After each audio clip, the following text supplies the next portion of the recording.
Direto de Brasília, com Eliane Cantanhede.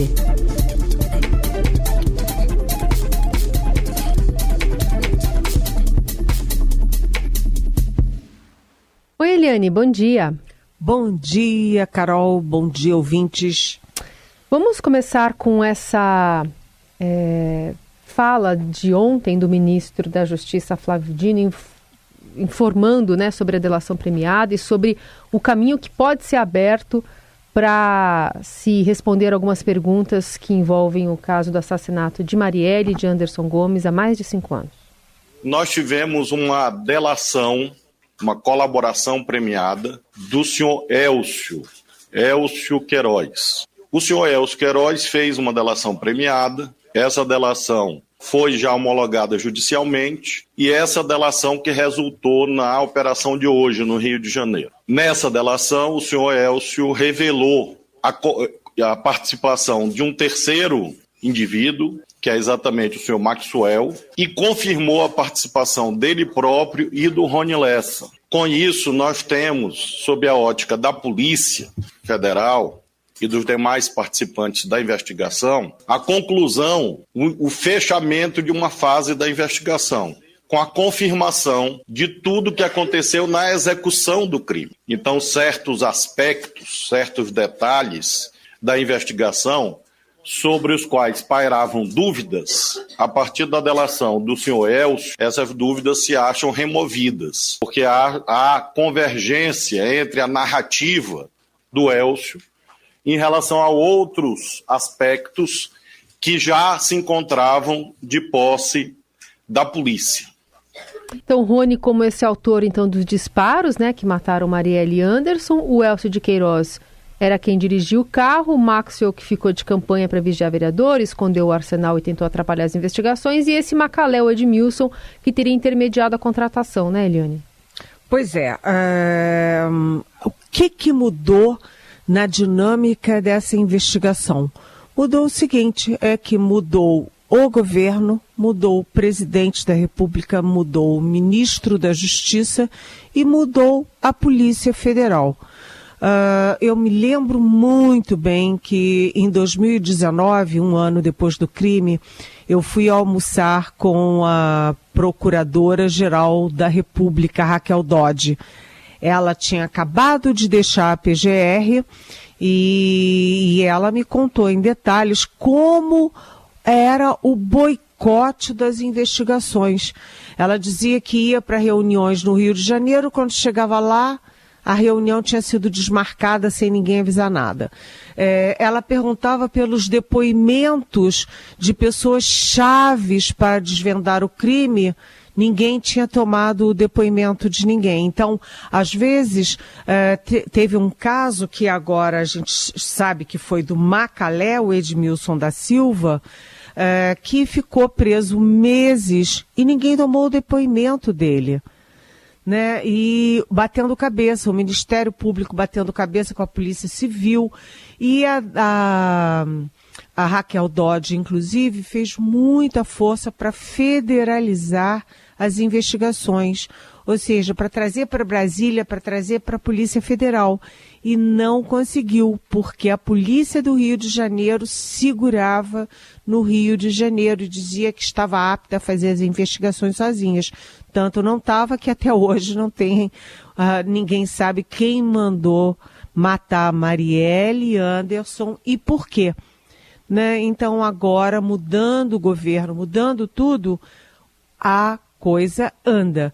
Já no discurso de posse, o ministro da Justiça, que a gente acaba de ouvir, o Flávio Dino, se comprometeu publicamente, né, que era uma questão de honra, desvendar esse crime que abalou o Rio de Janeiro, abalou o Brasil e ganhou manchetes internacionais. Ontem eu falei com uma fonte muito importante e essa fonte estava me dizendo o seguinte, até ela usou uma expressão que eu achei curiosa, porque ela disse assim, olha, foi exaurido. Ela, em vez de dizer concluído, ela disse, foi exaurido todo o aspecto da execução. né, agora com a delação, tudo ficou muito claro. Primeiro, que eles ficaram 8 meses preparando o assassinato, né? Aí fazendo tocaia, vendo a rotina toda da Marielle. Segundo, que houve uma outra tentativa em 2017, quase um ano antes, né, 8 meses antes, uma tentativa de matar a Marielle, não deu certo. Então eles ficaram esses 8 meses preparando, detalhe por detalhe, momento por momento da execução. Depois ficou claro, confirmado, que o Rony Lessa é que atirou. E o delator, o Elcio, é que dirigia o carro que emparelhou com o carro de Anderson e Marielle. E depois, né, a arma do crime foi feita em picadinhos e jogada na água, na água, enfim, sumiu, desapareceu. E o carro também foi triturado. Além disso, o Elcio de Queiroz, ele contou para a Justiça a vida nababesca do Rony Lessa, que foi o principal executor, né? Foi o autor dos tiros, como eu já disse. Ele tinha lanchas maravilhosas, 2 carros blindados, que é coisa de gente muito rica, mansões, enfim, ele estava cheio de dinheiro. E também o Elcio Queiroz também revelou que ele recebia uma mesada de pelo menos R$5.000 do esquema todo, que é o esquema, a organização criminosa que mandou matar a Marielle. Agora, a questão é o seguinte, está sendo muito questionado a delação premiada, né?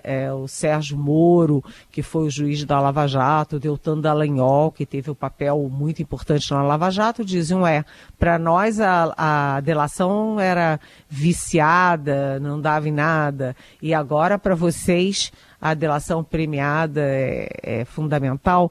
E a resposta que eu ouvi dessa minha alta fonte de ontem é que a delação premiada foi feita em pedaços, em capítulos, e tudo foi checado com fatos, com documentos, com fotos, enfim, com as provas.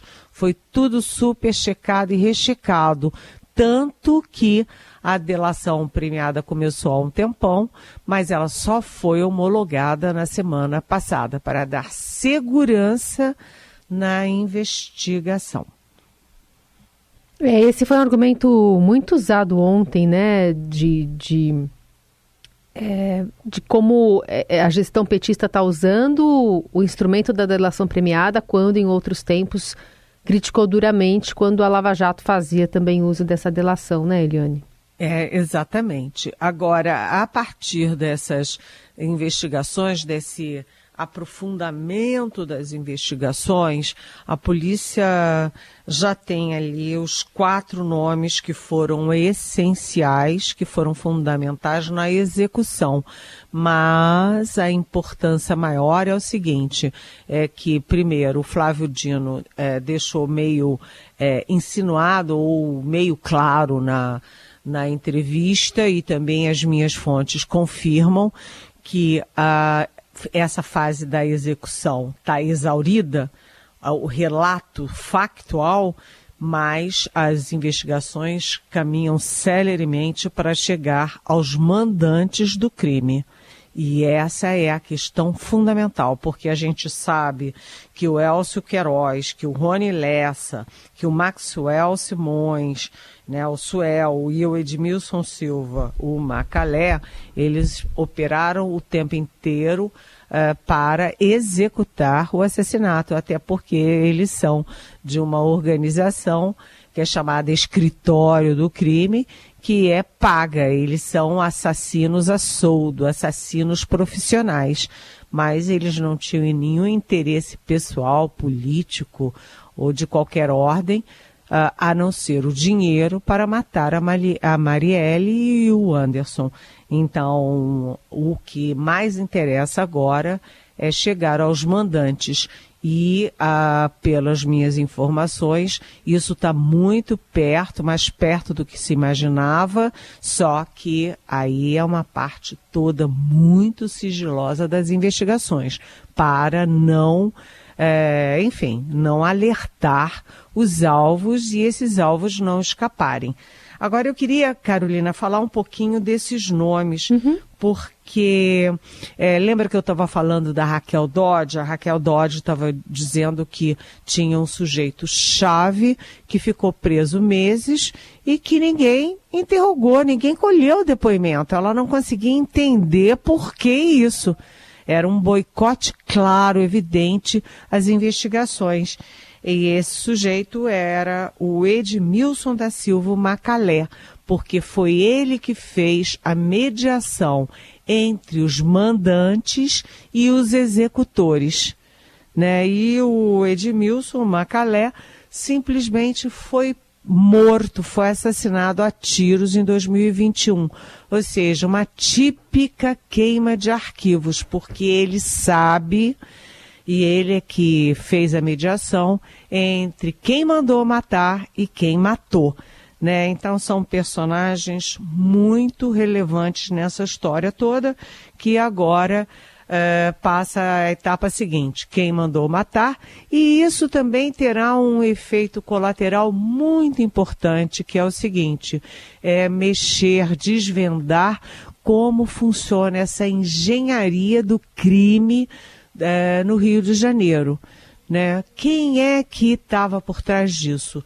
Evidentemente as milícias, né? E como as milícias agem? Quem são os chefes das milícias? Quanto dinheiro a milícia movimenta? Tudo isso pode ser um efeito das investigações sobre a morte da Marielle. Então, o Brasil todo acompanha com muita, muita atenção e muita expectativa de novas revelações a curto prazo. Vamos seguir acompanhando. Eliane Cantanhede vai ficar conosco ainda para falar agora sobre a saúde do presidente, que agora há pouco confirmou que deve realizar uma cirurgia no quadril e no primeiro momento se falou até dezembro, mas agora já tem, acho que aparentemente, um mês marcado, né, Eliane? Olha, se dependesse dos médicos, principalmente do Dr. Roberto Calil Filho, do Sírio-Libanês, a cirurgia seria já. Aliás, teria sido ontem, anteontem, né? Mas o presidente Lula está ele acha que está só no 7º mês de mandato, tem muita coisa para fazer, teve uma viagem internacional atrás da outra e ele fica adiando. Então, domingo ele foi a São Paulo para fazer infiltração. Aliás, eu já fiz infiltração no joelho, é muito bom. A primeira durou anos, a minha sensação de conforto no meu joelho. E então os médicos queriam que fosse para ontem e o Lula quer ficar adiando, empurrando com a barriga. E então eles fizeram um acordo, o Lula e os médicos. Tá bom, não foi ontem, não é hoje, mas vai ser em outubro. E por que em outubro? Porque o Lula quer manter a viagem dele, uma viagem super importante para a cúpula dos BRICS, Brasil, Rússia, China, Índia e África do Sul. E essa cúpula vai ser em Joanesburgo, na África. E já que na África do Sul, e já que ele vai estar no continente africano, ele vai também ter uma bilateral em Angola. Então, Brasil, Angola, o Lula dá muita importância para a África, deu no primeiro mandato, no segundo mandato e quer retomar isso a todo vapor agora, porque todo o processo de aproximação com a África foi muito sacrificado nos tempos da Dilma e do Temer e principalmente do Bolsonaro, que não estava nem aí para a política externa. Então, o Lula, ele faz questão de ir para a reunião dos BRICS para ter essa bilateral com Angola. E aí ele volta à expectativa de operação do presidente da República em outubro. Agora, os médicos deram um limite para ele.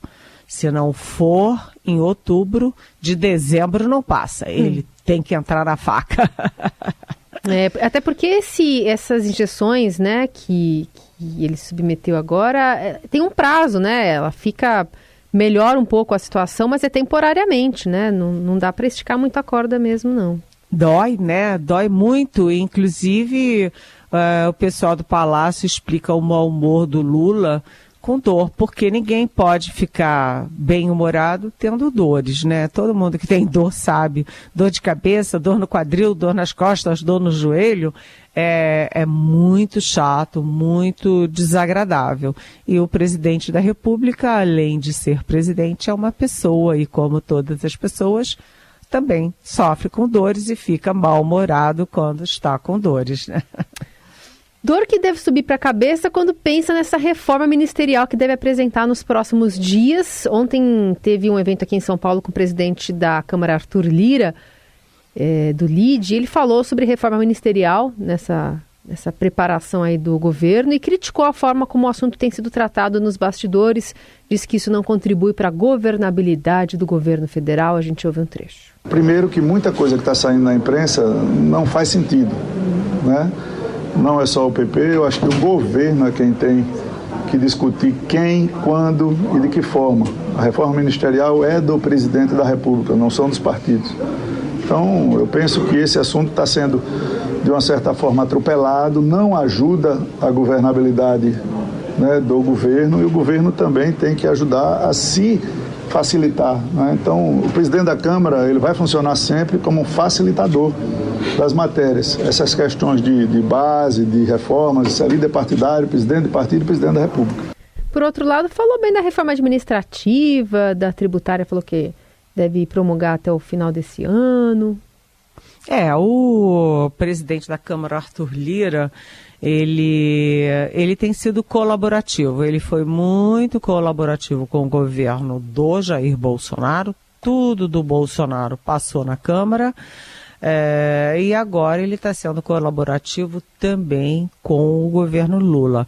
Então, a reforma tributária passou, o CARF passou, essas duas propostas estão no Senado e agora a Câmara vai se debruçar sobre o arcabouço fiscal. A Câmara tinha aprovado, foi para o Senado alterou para voltar ao projeto original e agora a Câmara vai dar a palavra final. Então, quanto a isso, é inegável que o Arthur Lira tem sido... São três coisas que eu queria citar sobre o Arthur Lira. Primeiro isso, que ele é colaborativo com os governos. Segundo, que quando o Lula foi eleito e tinha aquela coisa de golpe contra as urnas eletrônicas, de não reconhecer resultado, ele foi o primeiro líder político a ir para as câmaras, ir para frente e declarar ali o apoio à posse do presidente Lula, de quem ele era adversário. E terceiro, o Arthur Lira, ele foi muito aliado ao Bolsonaro nas propostas objetivas, nas votações do Bolsonaro, mas toda vez que o Bolsonaro ultrapassava o limite da democracia, da institucionalidade, do respeito à federação, o Arthur Lira dava um passo atrás. Ele nunca apoiou as coisas que o Bolsonaro disse sobre urna eletrônica, eleição, posse de Lula. Nunca. Então, justiça seja feita. Agora, ele joga muito duro quando se trata de emendas, quando se trata de cargos, quando se trata agora de ministérios. E só para concluir, ele tem razão nisso. Quanto mais o tempo passa, mais você tem vazamentos, você tem especulações, mais os ministros e ministras, principalmente, ficam inseguros, né? Porque toda hora você está com a corda no pescoço na mídia, com o Brasil inteiro acompanhando, isso, vamos dizer, tira a pessoa do eixo, né? Sim. Desarticula a pessoa.